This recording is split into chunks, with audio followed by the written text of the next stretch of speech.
In April, the Philippine economy hit a wall. While the central bank had forecasted inflation to peak around 6.4%, the actual data came in at 7.2%. It is the fastest acceleration in 3 years, and it has caught the institutional markets completely off guard. The currency markets responded instantly. Since the outbreak of conflict in Iran in late February, the Philippine peso has been the worst-performing currency in Asia, plummeting toward a record low of 61.75 against the US dollar. This creates a dual-threat environment for investors. Holding cash means watching your purchasing power erode, while holding the wrong equities risks a total destruction of capital as the market reprices for higher rates. Given the speed of this move, we are treating this as an emergency portfolio update. The old assumptions about market stability no longer apply. A passive approach in this environment leaves a portfolio exposed to systemic risks. To protect your capital, we need to move toward a more mechanical, defensive strategy. The source of this economic pain lies thousands of miles away. We are seeing the arrival of imported inflation, triggered directly by the escalating war in the Middle East. The conflict between the US and Iran is effectively choking global crude oil supplies, driving the cost of energy higher for every nation on the trade route. The Philippines is uniquely vulnerable to this supply shock. Because the country imports nearly all of its oil needs, it is at the mercy of global crude prices and the safety of seaborne shipping lanes. That energy cost translates into immediate local pain. Transport prices jumped 21% in April, and basic utilities like electricity and gas surged by 8%. A shift in the Middle East has become a daily cost of living crisis for every Filipino household. High fuel costs don't stay at the pump. They bleed into the entire food supply chain, increasing the cost of moving produce from farms to grocery shelves.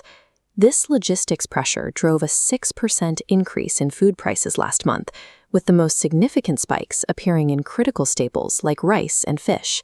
The month-on-month data reveals the true speed of the crisis. Inflation rose 2.6% in just 30 days, a pace we haven't seen since January 2000. This puts the Bangko Sentral ng Pilipinas in a difficult position. Their mandate is price stability, which means they must act before inflation expectations become unanchored. The central bank already raised the key rate to 4.5% in April. However, with inflation now exceeding their forecasts by nearly a full percentage point, analysts believe an aggressive off-cycle rate hike is now inevitable. To save the peso from a total collapse, the central bank must raise interest rates, even if that means deliberately slowing down the country's economic recovery. This creates a mechanical problem for the stock market. As the cost of borrowing money increases, the profit margins for corporations begin to shrink. Companies with high debt loads are the first to feel the squeeze, followed by growth stocks that rely on cheap credit to fund their expansion.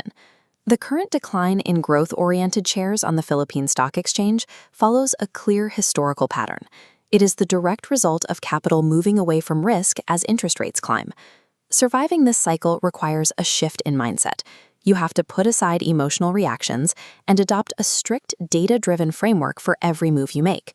To protect your portfolio, you need to understand where institutional capital is flowing and position yourself to front-run those movements. The strategy for a high-rate environment is clear: the rotation of capital out of speculative growth and into defensive value equities. We are looking for value stocks, specifically massive dividend-paying companies in consumer staples and the banking sector that have the power to maintain their prices. Banks are a unique hedge here. When the central bank raises interest rates, commercial banks can often expand their profit margins by charging more for loans. Periods of high volatility create rare opportunities to acquire high-quality assets at a significant discount, provided you have the discipline to follow the data. You have two choices. You can stay in cash and watch it lose value to inflation, or you can use this mechanical framework to rotate